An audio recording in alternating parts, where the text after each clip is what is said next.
Se derramó el vaso. Es momento que el sector artístico-cultural y la población en general identifiquen que se les está robando un derecho, la posibilidad de encuentro con otros y consigo mismos, la posibilidad de cambiar la realidad en la que vivimos.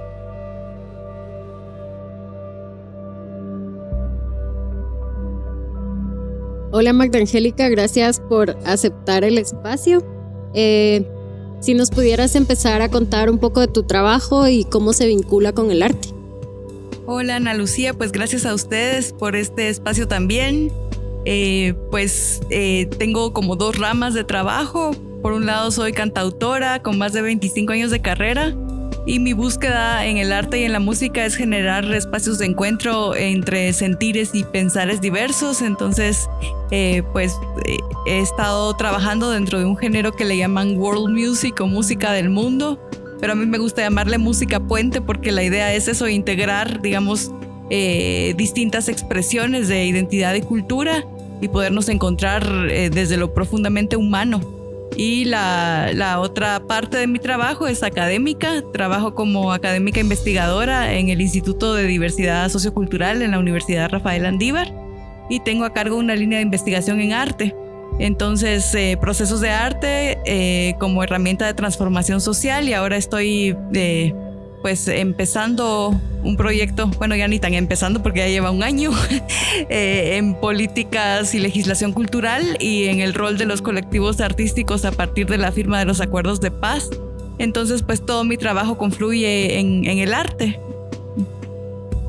A partir de tu trabajo, de tu experiencia tanto como artista o como creadora, ¿verdad?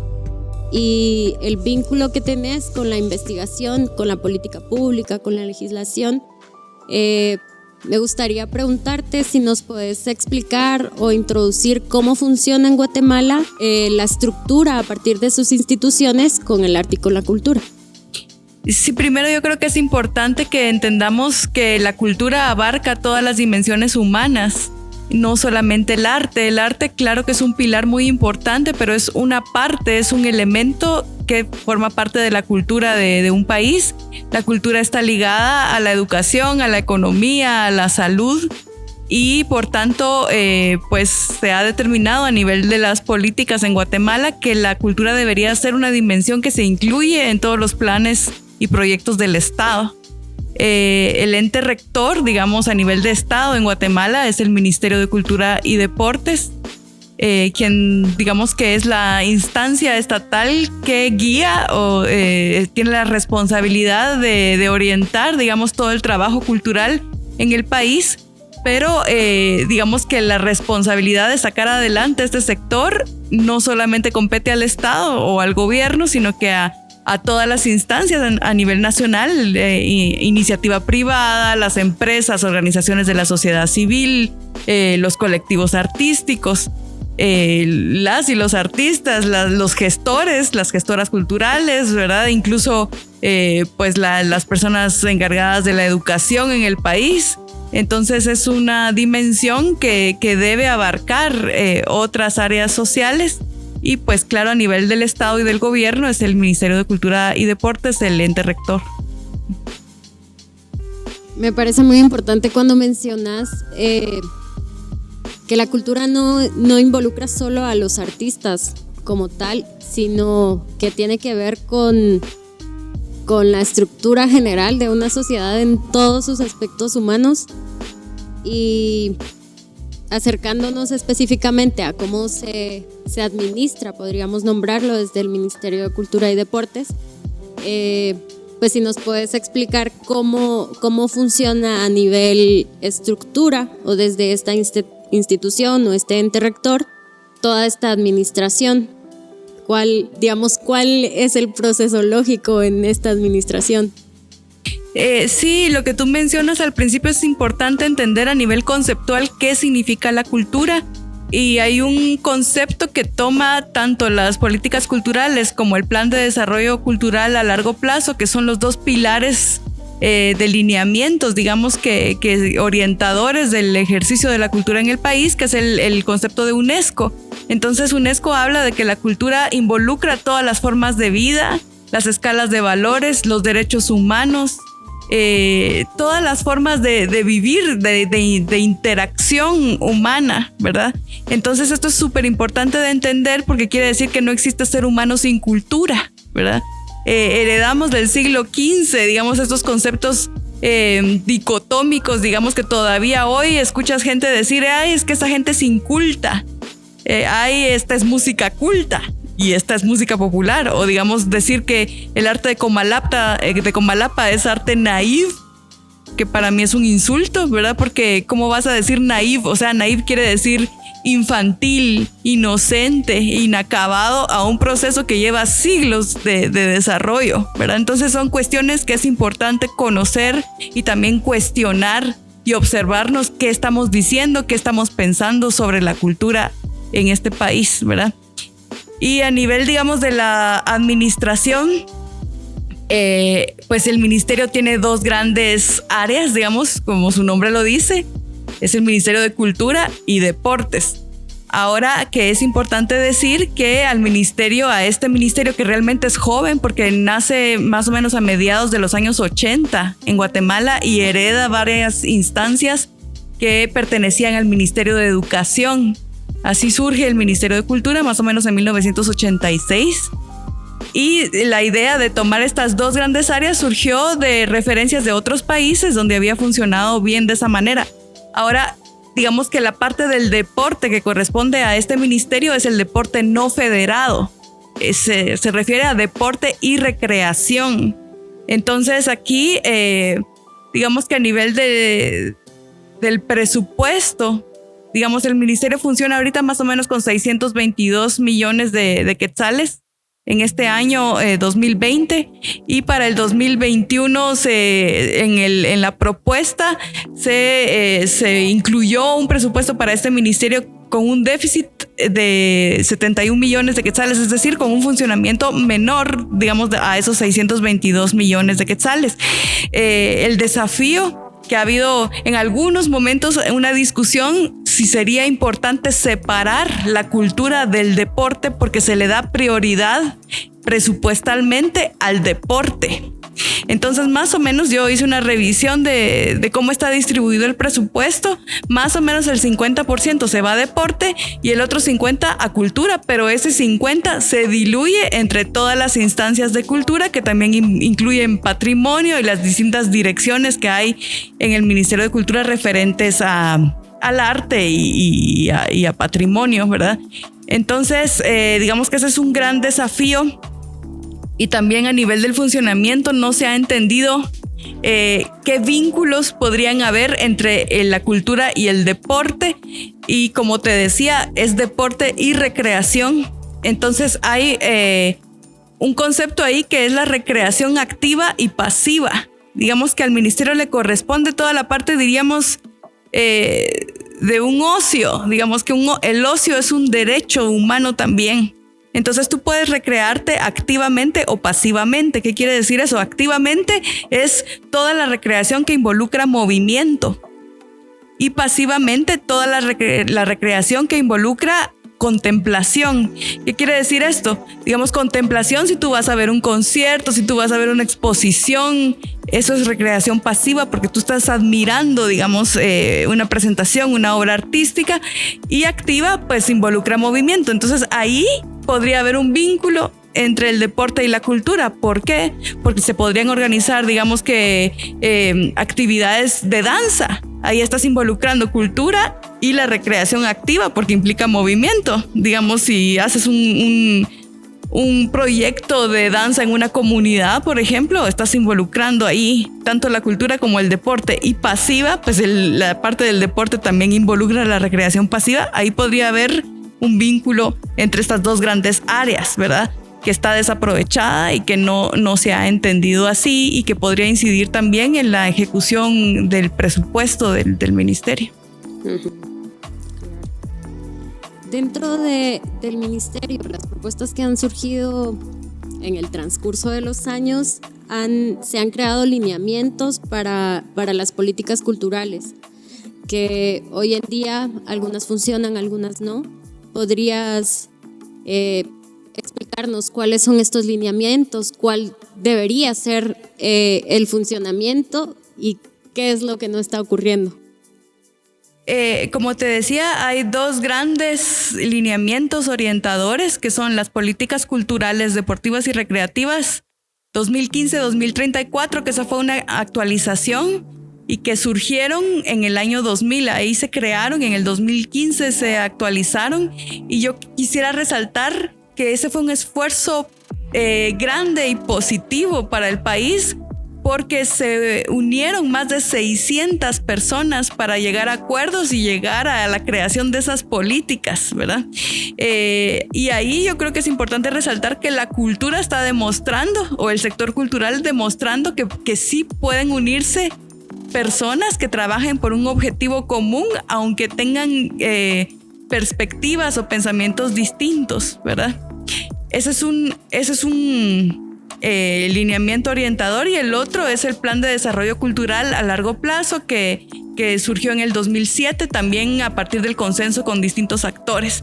Entonces, ¿qué es interesante de esto? Que están planteadas a largo plazo.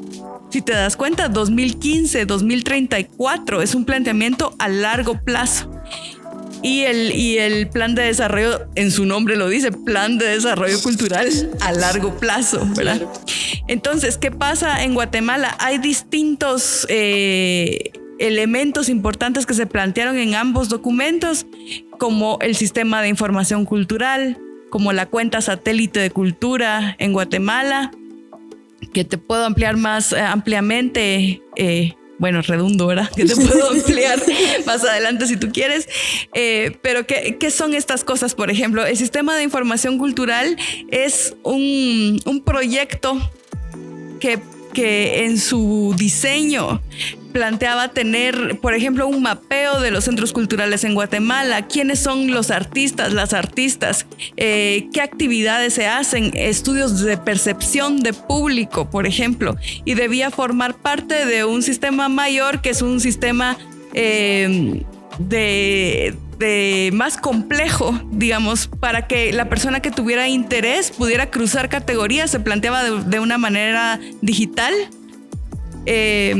Y entonces, ¿qué pasa? Se plantea que es un gran proyecto, es un gran diseño, pero a la hora de implementar es cuando fallamos. Entonces, han habido esfuerzos importantes, como un censo de artistas que se hizo en el 2014, y que en los cambios de gobierno se pierden los datos.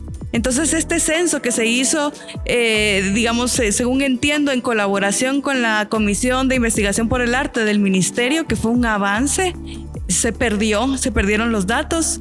En algún momento se ha querido actualizar las plataformas, entonces se pierden los datos que ya existían, y además, lamentablemente, y eso a nivel nacional y en todas las áreas, todavía persiste esta idea de que si llega un gobierno, arrasa con todo lo anterior, ¿verdad? Entonces, ¿qué pasa ahí? No tenemos estrategias de cumplimiento de las políticas a largo plazo. Y entonces se interrumpen los esfuerzos, y entonces eso quiere decir que vamos hacia atrás, ¿verdad? Damos unos pasos hacia adelante y luego vamos hacia atrás. ¿Y qué pasa con eso? Por ponerte el ejemplo del sistema de información cultural, si eso hubiera estado actualizado, eso hubiera servido grandemente ante la crisis de la pandemia. Claro.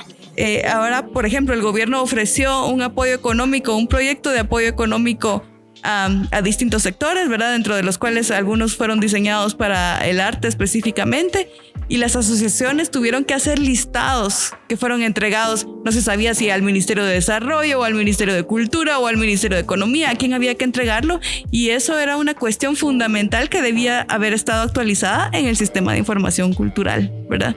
Entonces aquí vemos que no hay una estrategia, ¿verdad? Que no hay una estrategia de implementación, de cumplimiento y de evaluación. Pues lo mismo pasa con aspectos como la cuenta satélite de cultura. Digamos que el gran objetivo de este proyecto es demostrar cuánto la cultura contribuye al Producto Interno Bruto, a la economía del país. Entonces, digamos que eso es una cosa muy importante, porque todavía persiste, digamos, ese imaginario de que la cultura es un lujo, por un lado, que la cultura es solo arte, o que la cultura es una cuestión de segunda categoría, ¿verdad? En el país. Y entonces proyectos como la cuenta satélite de cultura pretenden demostrar fehaciente y evidentemente cuánto la cultura, por ejemplo, contribuye a la economía, y es una importante contribución, ¿verdad? Claro. Bueno, creo que nombras cosas muy acertadas, ¿verdad? Desde el hecho de ver el arte y la cultura como algo que está presente en la vida misma, en lo más cotidiano, que nos permite identificación, ¿verdad? Que creo que es uno de los problemas más grandes de la sociedad guatemalteca, que hace que no cohesionemos, ¿verdad? Que estamos como los unos, los otros, y hay como una separación. Y al ver la cultura y el arte como un hecho cotidiano que está, no sé, que está desde la comida, que está desde cómo nos comunicamos, etcétera, etcétera, hasta la apreciación misma. También verlo, digamos, ya al ver el arte como una profesión y reconocer a los artistas como profesionales del arte, es muy importante lo de la cuenta satélite y ver cómo se contabiliza el aporte económico en este caso, porque aporta desde muchas formas más que no hay forma de medirlas, ¿verdad? Desde te toca humanamente, pero esta es una forma de llevar este registro de que el arte no es una cosa, no es esta idea romántica que nos han creado de, ay sí, los artistas ahí viven de puro amor y aplausos, ¿verdad? Que hay toda una producción, una logística. Igual cuando nombras todos estos listados, identificar quiénes producen en cada área del país, qué artistas hay, que también da una ventana hacia el mundo, hasta hacia producir y colaborar internacionalmente, que nos permite tener una facilidad para hacerlo, para ampliar y obviamente para beneficiar económicamente también al país como tal, ¿verdad? Y al mencionar esto, pues me surge el tema de la descentralización, ¿verdad? Que pues en la ciudad ya vemos todas estas carencias, todos estos problemas, y cuando hablamos a nivel país hay problemas mucho más grandes. Si pudiéramos abordar cómo funcionan las políticas municipales y todo este tema que parece no lograr tener comunicación desde la ciudad a los departamentos. Y es importante mencionar que a partir de la firma de los acuerdos de paz se fortalece esta idea de la descentralización, que quiere decir que los municipios tienen autonomía para poder, en este caso, crear sus políticas públicas culturales municipales, ¿verdad? Hay que hacer una diferencia entre desconcentración y descentralización. Digamos, la descentralización, su característica es la autonomía. Claro que digamos que los municipios tienen que ir en consonancia con las políticas culturales nacionales, pero no le tienen que rendir cuentas al Ministerio de Cultura, por ejemplo, porque tienen su autonomía de funcionamiento. Quiere decir que pueden crear sus políticas, establecer sus presupuestos, digamos, sus mecanismos de implementación. Y la desconcentración es diferente, porque eso quiere decir que digamos que el ministerio tiene una instancia representativa en algún municipio y esa sí le tiene que rendir cuentas porque es desconcentrada pero no descentralizada. Ese no es el caso de los municipios, ¿verdad? Entonces, tanto dentro de las políticas como el plan de desarrollo cultural a largo plazo le dan mucha importancia a esta descentralización. Y digamos, hasta el momento, según yo tengo entendido, 24 municipios cuentan con su política cultural. La primera fue la de Xela, la de Quetzaltenango, ¿verdad? Y entonces, bueno, una cosa es tener la política y otra cosa es lograr implementarla, ¿verdad? Que eso es lo que siempre decimos que es el gran desafío. Pero yo creo que algo aquí muy importante dentro de las políticas culturales municipales es la participación de la ciudadanía. Bueno, igual a nivel nacional, en las políticas culturales nacionales, yo creo que una política o una ley cobra vida hasta el momento en que es apropiada por la comunidad y por la ciudadanía. Antes de eso es letra muerta, ¿verdad? Claro. Y entonces yo creo aquí muy importante decir que es vital que las conozcamos, ¿verdad? las que ya existen, ¿verdad? Y entonces yo me sorprendí mucho porque al iniciar esta investigación, hablando con personas dentro del ámbito cultural, y me decían, es que en Guatemala no hay nada, ¿verdad? En Guatemala no hay políticas, no hay leyes que tengan que ver con cultura, y me topo con una gran cantidad de cosas, ¿verdad? Hago un documento que es una síntesis de 111 páginas de todo lo que existe y no conocemos, ¿verdad? No, y entonces queremos hacer propuestas, queremos plantear cosas sin conocer lo que existe, ¿verdad? Y entonces, ¿sobre qué estamos paradas? A saber, ¿verdad? Y a nivel municipal creo que hay proyectos de culturas vivas, ¿verdad? Eso es importante, me gusta mucho el concepto porque la cultura no es algo de museo. Es algo que está vivo, que se transforma, que genera cambios, ¿verdad? En una sociedad.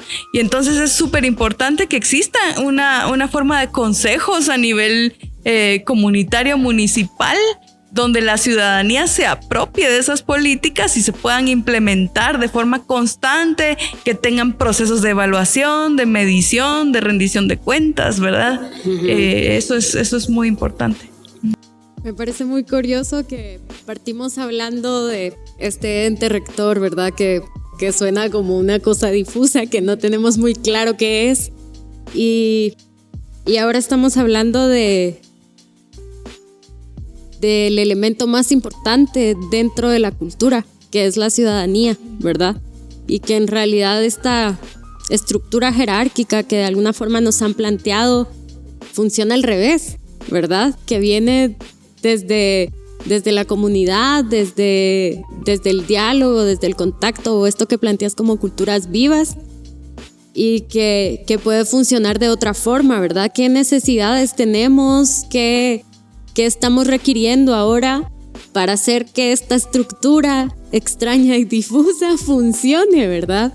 Y a mí me gusta mucho la idea, o me hace mucho sentido darle la vuelta a la estructura, ¿verdad? ¿Qué pasa si ahora esta colectividad es lo que mueve la institución, ¿verdad? Lo que hace que funcione, que también me parece muy importante resaltar cuando mencionas, sí, hay que hacer cosas.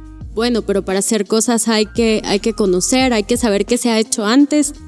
Y tú nos estás hablando desde cuando se hacen los acuerdos de la paz, que eso es un antes y un después para el arte y la cultura, y que es pues algo que tenemos que asumir cada uno nuestra responsabilidad, tanto como artistas o como un ciudadano, para saber qué quieres exigir y qué puedes exigir dentro de esta estructura, ¿verdad?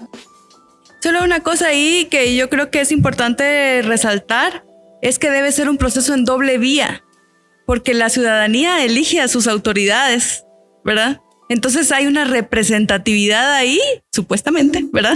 En un sistema democrático, de que la ciudadanía está eligiendo a sus autoridades, a sus representantes, ¿verdad? Aunque digamos que desde la presidencia sí se nombran los ministros, pero ahí, ¿por qué te digo un proceso en doble vía? Porque hay una responsabilidad, por ejemplo, del Ministerio de Cultura, está puesto en el Plan de Desarrollo a Largo Plazo, que se llama ciudadanización de las políticas. ¿Qué quiere decir eso? Que el ministerio tiene la responsabilidad de dar a conocer tanto las políticas como sus planes, sus proyectos, sus acciones a la ciudadanía. Eso es una vía. Y la otra vía es que la ciudadanía se interese, ¿verdad? Entonces, por ejemplo, ahorita hemos estado en unas discusiones que yo creo que es histórico, por primera vez en Guatemala, creo.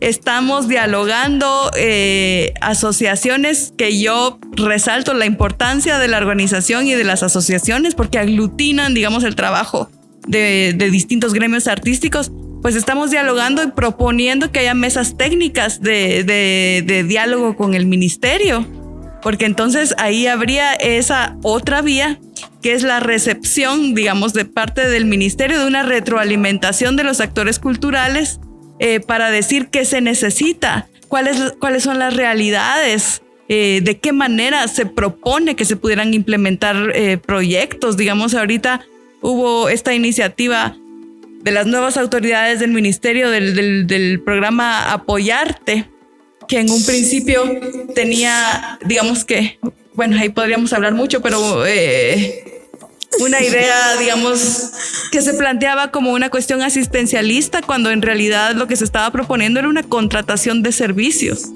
Entonces, ¿qué estamos pensando que es el artista o la artista, verdad? Porque es una contratación de servicios, pero entonces era un programa que pues tiene una buena intención, digamos, y que planteaba o se generó presentando una respuesta a la crisis de la pandemia, ¿verdad? Pero entonces te pedían 11 requisitos, entre ellos volver de proveedora del Estado, antecedentes penales, 11 requisitos, ¿verdad? Pero ahí hubo una apertura al diálogo y entonces hubo una contrapropuesta de distintos sectores culturales y se disminuyeron los requisitos y ahora está funcionando de manera diferente.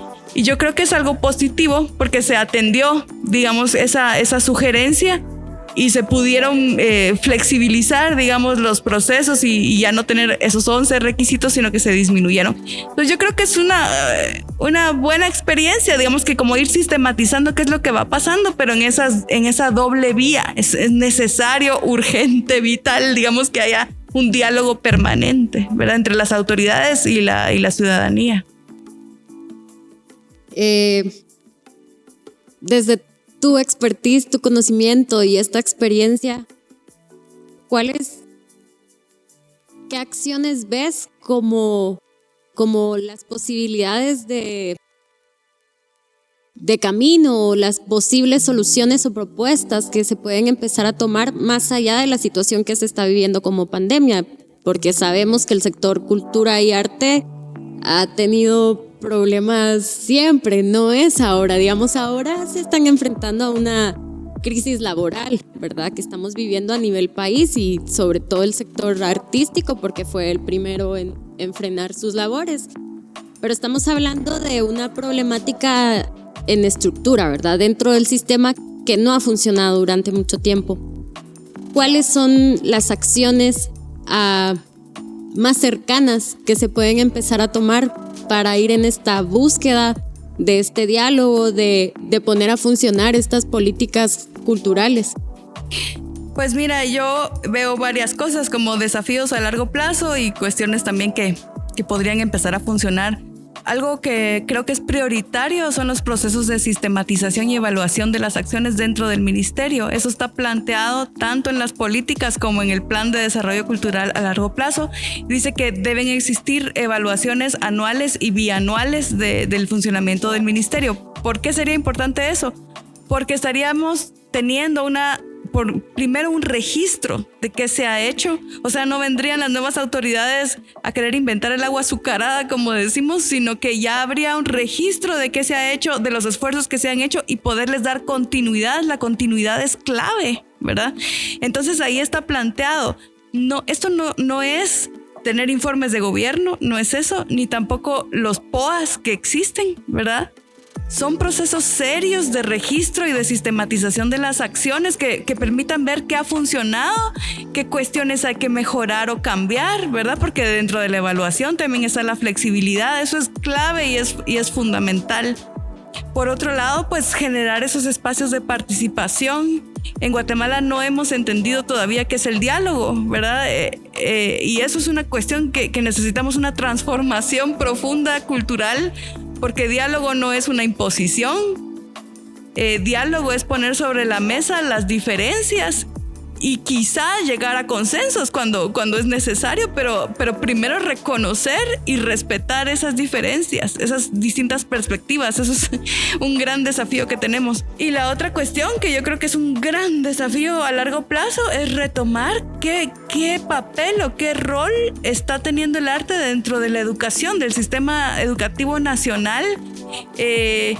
Fíjate, ya teníamos un deficiente proceso de aprendizaje en las artes, ¿verdad? Que creíamos que la clase de música era un segundo recreo, que ahí medio dibujar en la clase de artes plásticas, pero todavía en el periodo pasado de gobierno se diluye toda la formación artística, haciendo como pues una mezcla, digamos, de todas las áreas artísticas dentro de un curso que se llama Expresión Artística. ¿Y por qué le doy tanta importancia a esto? Porque si nosotros no logramos que sea una formación integral que sea una formación profunda. No logramos entender, digamos, que el arte contribuye al aprendizaje en otras áreas. Si la música es matemática, por ejemplo, ¿verdad?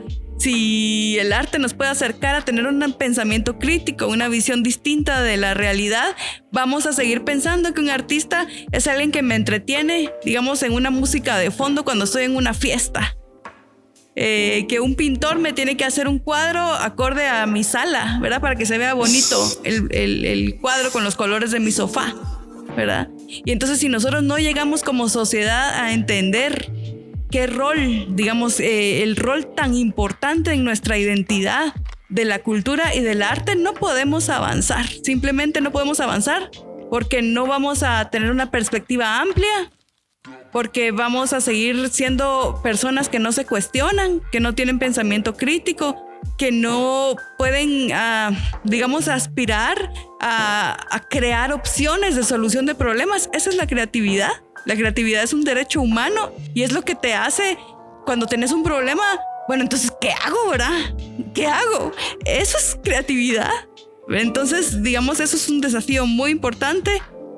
También el respeto por el arte y la cultura, y también estos esfuerzos como el demostrar cuánto la cultura está contribuyendo a la economía del país, hasta a las relaciones internacionales. Ahora hay formas específicas de diplomacia cultural que pretenden contribuir a las negociaciones entre las naciones, ¿verdad? Entonces son muchos temas pendientes que son un desafío por trabajar.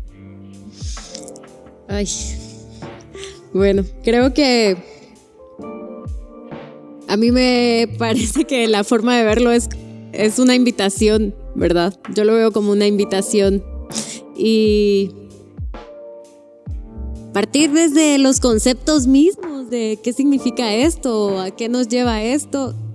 Y cuando hablas de la formación del arte, que tiene que ser integral al desarrollo de cualquier ser humano, desde la movilidad, desde el poder dialogar, que el arte es esta herramienta de esto que generación tras generación en Guatemala no logramos, que nombrabas, ¿verdad? Esta dificultad del diálogo mismo, de la búsqueda de soluciones, de entender al otro como un ser diferente, y que igual podemos construir cosas en conjunto y salir de esta idea tan individual con la que estamos viviendo día con día.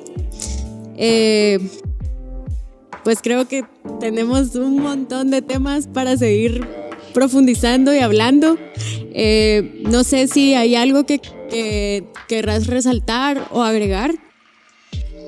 Pues solamente yo creo que, y estoy profundamente convencida de que el arte es una vía de transformación social muy grande. Creo que de las pocas cosas o procesos, más que cosas, procesos que nos pueden ayudar a sanar como sociedad.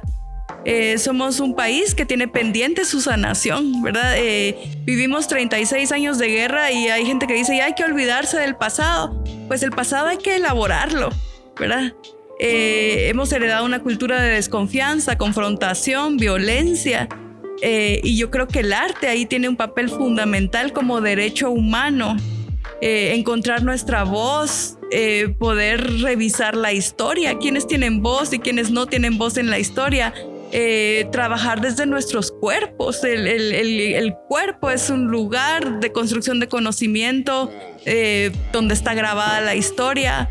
Y el conocimiento no solo surge, eso es algo maravilloso, creo, no solo surge desde el área racional y mental, sino que desde la integralidad humana. Y ahí el arte también tiene mucho que decir, porque la emocionalidad también construye conocimiento, el cuerpo, la afectividad. En el pensamiento maya se dice que el conocimiento es una unión de espíritu, tiempo y materia, ¿verdad? Entonces creo que hay mucho que aprender de esos sentires diversos, y ahí el arte tiene un rol fundamental. Entonces creo que, bueno, estoy hablando solo del arte, pero la cultura, ¿verdad? La cultura, nuestras formas de vivir, dialogar entre las distintas perspectivas de ver el mundo, ¿verdad? Y aquí, que estamos en un pequeño territorio, más de 23 grupos distintos, ¿verdad? tenemos mucho camino que recorrer. Gracias, Magda, por tu tiempo, por tu trabajo en general.